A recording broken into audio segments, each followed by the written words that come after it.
Hey guys, episode 4 of the Ask Ron T Show. In this episode, we'll be covering hot topics in sports medicine and trends for 2020.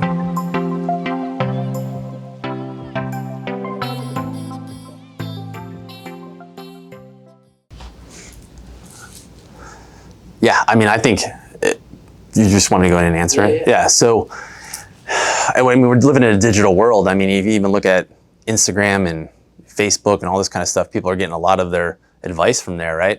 But yeah, we're required now, not required, but just the media, everybody is just requiring more technology, period. I mean, we just got to be savvy with it, you know? I feel like, I mean, even working with you now, yeah, we basically went out and built our own department for social media, advertising to keep us up on all that kind of stuff. Patients are requesting a lot more technology delivered their way, and we recently switched over software that is an all-in-one inclusive patient reminders, you know, being able to, you know, home exercise programs.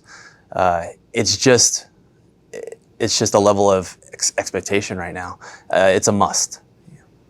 Do patients, when they come in, do they expect to see technology like in the treatment rooms and in the gym and stuff like that? Is that something that like people like to actively see, that like this place is up to date with, you know? I think so, but I think also from my point of view, technology, I mean, I kind of look around. I mean, I'm definitely always researching the latest, newest, greatest technology, but also I'm not the first to jump on and buying all of that. You know, I mean, it really has to serve a purpose in order to be useful, you know? Just because a clinic has all the greatest technology and this kind of thing, that kind of thing, it doesn't mean that it's all always necessary. You know, when it comes down to it, simple is sometimes better, you know? So when we're dealing with certain technology, like our Ultra G, which is our anti-gravity treadmill, I mean, we researched the heck out of that for a couple of years before we made the investment in that, but that is very useful, like extremely useful for a bunch of different things that I won't go into right now, but that was one bit of technology that we invested highly in because we just believed in it. You know, that's the other thing that we got to think of too, is you got to believe in it. It's got to fit into your processes and protocols. So another hot topic for practices like yours is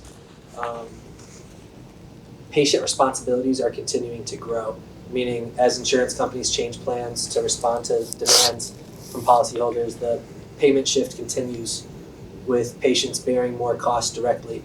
This is a continuing trend in the healthcare space and means everyone needs to adjust: providers, practices, referrers, and patients. These costs come in many different forms: co-pays, co-insurances, deductibles. That means that practices need to have solid and thought-out collection strategies in place from end to end. Practices may need to consider sending outstanding balances to a formal collections process, whereas in the past, amounts were written off. Do you see anything? You know, I think technology is going to help with that. I mean, like I said, one of the main reasons why we switched our EMR was for this very reason, just to be able to make sure on a daily basis we were up to date with all accounting, all finances, because again, the margins are so thin on sports care, physical therapy practices. You have to be able to be up on that, you know. So the previous question about technology, I think that's going to definitely help with this situation. And also going back to, you know, if you deliver a good product, people will pay for it. You know, so that's going out to sports medicine providers out there. I mean, you get results. You're genuine. You're sincere. You really care about the patient. You know, you're gonna do well. You know, I think I always used to say, I forget where I heard this. Maybe Gary Vee. I mean, he always said the #1 marketing strategy is to care, and that's absolutely the truth. I mean, you know, the longer I've been doing this, the more I've just realized that if you just show that you care and you genuinely care about somebody, your practice is going to explode. So here are 6 predictions for 2020 surrounding sports medicine. The first one is, and this article was written in January of 2020, the #1 prediction was telehealth will get a lot more attention and a lot more use. Wow. Crazy that, yeah. You know, right now we're talking about this, and this article was written in January. So, you know, how can you speak to that? I mean, I think everybody scrambled when this quarantine, stay at home, you know, shelter at home went into effect, because telemedicine, we knew it was coming, but it became very, very relevant for the sports medicine practitioner. We thought it was, at least me personally, I thought, yeah, that's going to be great for a family medicine practitioner or medical doctors that don't really have to get hands-on with somebody. But man, when this all went into effect, I mean, that was one of the number one conversations we all had as a group, as far as trying to figure out what we were going to do for telemedicine and to meet all the necessary requirements that insurance carriers are going to demand, you know? So again, we use this time that we were a little slower to be able to launch a new EMR. Then it goes back to adding, again, all these questions together. Is that technology, if you pick the right technology or the right system, then you'll be able to watch your finances, you'll be able to launch a telemedicine platform, which that's what we've done, so. Another prediction for 2020 was burnout will become a problem we can't ignore. Do you want me to give you more context on what they were referring to? Yeah, please. So it says, while the issue of burnout isn't exclusive to the healthcare industry, we have a notoriously high incidence of it. After all, the stress of being responsible for our patients' physical and mental well-being can take a major toll, and that's on top of our culture's obsession with being busy. Unfortunately, that all comes at a cost, and we're now paying for it. Thankfully, we've reached a point in the rehab therapy community where this topic is being discussed more openly, and with more attention comes the opportunity for change. In 2020, expect to see the issue of burnout getting more airplay with a wider audience and with more emphasis on developing strategies to combat it. To that end, I foresee greater adoption of the technological developments available to us to support our practices and our people, everything from software that enables us to automate patient appointment reminders, thus completely removing that task from our team's plate, to the above-mentioned telehealth technology that enables us to provide essential care to patients in a more efficient, cost-effective manner. This year, we'll also see a rise in artificial intelligence and AI-supported rehab therapy that ultimately improves our patients' lives as well as our staff's. All of these are sustainable measures we can take to help combat revenue losses without burning out our people by stuffing their schedules and overworking them.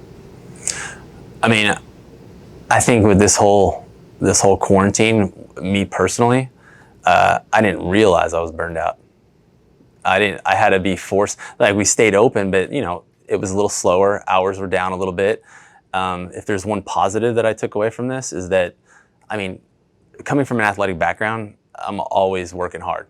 And you don't realize, you fall in that trap pretty quickly, that you get almost addicted to the fatigue. Meaning that if you're not tired, then you're not working hard enough. And I'm definitely one of those people. And by being able to cut my hours a little bit, get a couple extra hours of sleep, I realized that I'm a lot more productive. So that's one thing. I know this is a little off topic on the question, but it was definitely an eye-opener for me because, again, with this whole situation that we're dealing with, we got to kind of look for the positives in that, and that's self-care and being able to be to watch out for your health and not burn out. It's easy to get into. I mean, again, especially people in our industry that really care for your patients, you start putting yourself on the back burner. It's just hard for me to understand how technology will replace human interaction in what I do.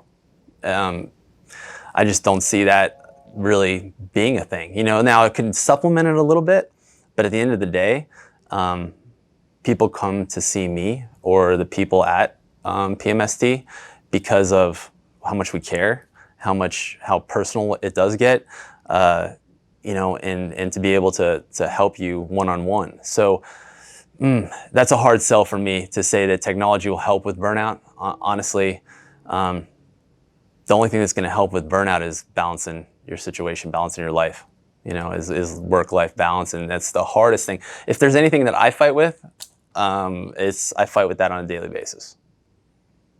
So here's another one. Maybe we can leave this in or leave it out, but I think it's a good topic. It says, revenue diversification will continue to increase. You want to go into that, or you just? I do. Yeah. No, I think absolutely. Absolutely. I mean, even just last night, I was thinking of an app that I would love to develop, that would help a practice. I mean, we launched our own supplement line. We always thinking outside the box like that. Because, again, like even with any finances, you don't want your revenue coming from one source. You want multiple sources, because if one gets shut down, you're in trouble, right? So that's part of building a brand. and I think that's the spot that we're at right now, is that, we come from a background of grassroots marketing. I mean, it's just been word of mouth. We very rarely put any money into advertising. It's doing good work, and we've done it for a long time. But now that there is a time, definitely diversifying your revenue sources and your revenue streams. That's just going to keep your overall your sports medicine clinic healthy. So we're definitely doing that right now. Another prediction for 2020 was the brand of sports medicine or sports therapy and performance medicine is that the brand of it and musculoskeletal care will evolve. So then it goes into, it says, the opioid crisis has gotten a lot of attention this year, and it will get even more attention next year because we're nowhere near solving it. Although we as PTs are a viable solution for helping affected patients as well as preventing future addiction, we have not maximized that potential. As I discussed here, CMS's decision to cut rehab therapy reimbursements completely undermines countless studies. Do you want to go into that, or do you want to skip that one? I mean, most of what I see, at least what I think the future is going to hold for sports medicine is, in medicine in general, we have a lack of continuity of care. It means everybody's working for themselves and have a huge ego. And one thing that I've always talked about is being able to bring a bunch of providers together, whether that be PT, chiropractor, massage therapist, strength and conditioning coach. You should all be working on the same team. And I feel like that's going to be what helps with that, pain management and that kind of stuff, because there's going to be times when I can't help you, but somebody else on my team can.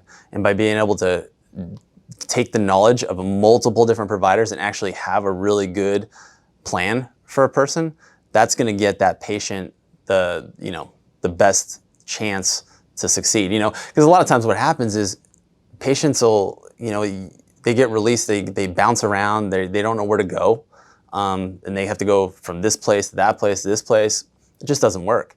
So I feel like going forward, the future is more collaboration from different professionals all working together to get that patient well. I think that's what we're asking that question. I mean, that's at least what I think. Mm-hmm. Okay, so this next one is 4 major opportunities for sports medicine in 2020 and beyond. And the first one is use telehealth to reach more physical therapy patients. Right.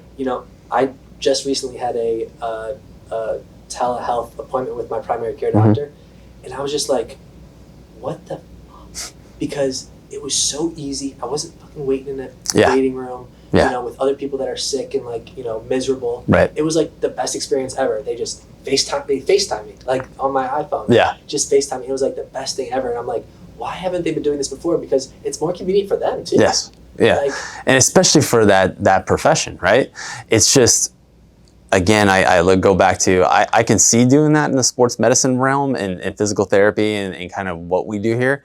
But a lot of what we do requires so much hands-on to actually get the full effect of the system, right? Because the way I believe in a system works, it's not just exercise. It's not just hands-on stuff. It's the whole package together. And so telehealth, it's like you don't lay hands on somebody, right? Part of healing is laying hands on someone, true healing, right? A primary care, I mean, yeah, you hear some symptoms and, you can kind of make a diagnosis and get a prescription, but it's challenging. I think a situation where telehealth is going to evolve. I mean, if you think about it too, Instagram, I have a lot of friends that are at-home online physical therapists. That's what they do.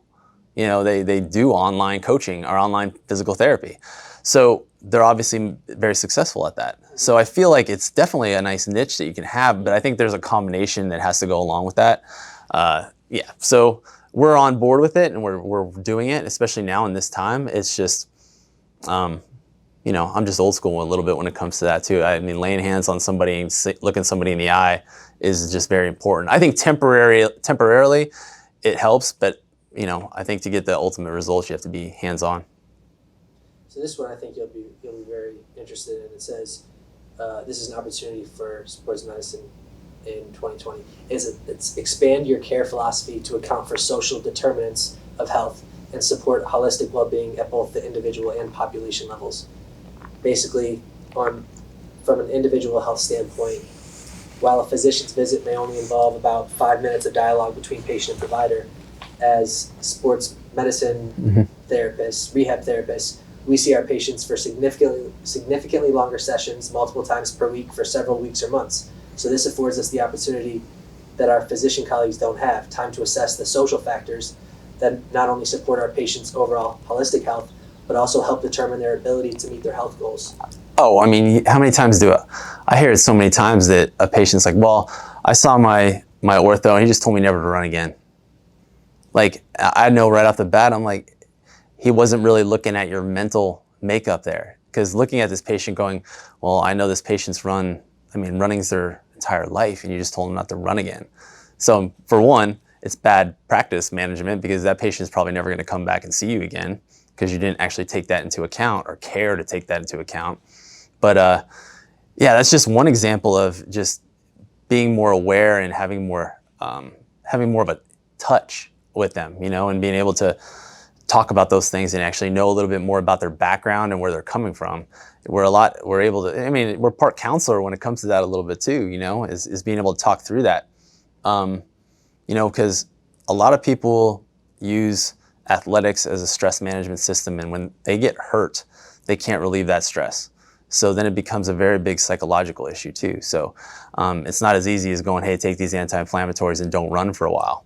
That doesn't always work. It's got to be talking through it, coming up with a game plan, alternate ways of fitness rather than running. I'm just using running as an example, but it's any sport. You look at if somebody took away basketball from you and just said, oh, you're just never gonna play basketball again. You'd be like, I'm gonna go find somebody that's gonna help me play basketball again, not just tell me not to do it. It doesn't make sense. So that's huge. Okay, so it looks like we only have about 2 minutes left on this memory. We've been going for 21 minutes. But if you could, in a minute, summarize what your thoughts are on sports medicine moving forward post quarantine. I think the companies that have the right team together are going to survive. You have the right players, the right team.